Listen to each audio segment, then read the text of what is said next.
আমি একটা কথা কিছুতেই বুঝতে পারছি না যে পোস্টমর্টম রিপোর্ট অনুযায়ী 21শে ডিসেম্বর রাত 9টার সময় কমলেশের খুন হয়েছে, আর 22শে ডিসেম্বর থেকে ওর বডি আমাদের কাস্টাডিতে আছে।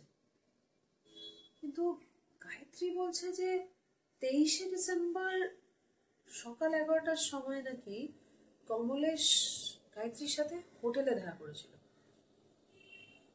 কিন্তু কি করে, যার বডি আমাদের কাস্টাডিতে আছে তার সাথে কেউ কি করে দেখা করতে পারে?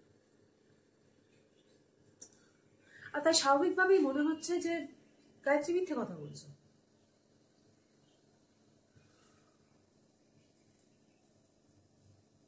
সমর, আমার মনে হচ্ছে এই কেসটাতে পুলিশকে কেউ ইচ্ছে করে ভুল দিকে চালাতে করার চেষ্টা করছে। কিছু তো গোলমাল আছে। তুমি একটা কাজ করো, তুমি কমলেশের সব ফোন রেকর্ড আবার নতুন করে চেক করো।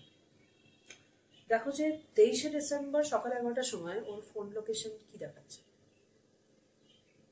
আনন্দ, তুমি হোটেলে চলে যাও। হোটেলে গিয়ে আবার সব কটা সিসিটিভি ফুটেজ প্রথম থেকে চেক করো। দেখো যে কোনোটা এডিট হয়েছে কিনা। এরকমও হতে পারে যে সিসিটিভি ফুটেজেই গন্ডগোল আছে। তদন্ত শুরু করে দাও, সত্যিটা তো ঠিক সামনে আসবে। ওকে, you may go now. Hi, আমি Shreya Chatterjee. Thank you so so much আমার ভিডিওগুলোকে এত পছন্দ করার জন্য।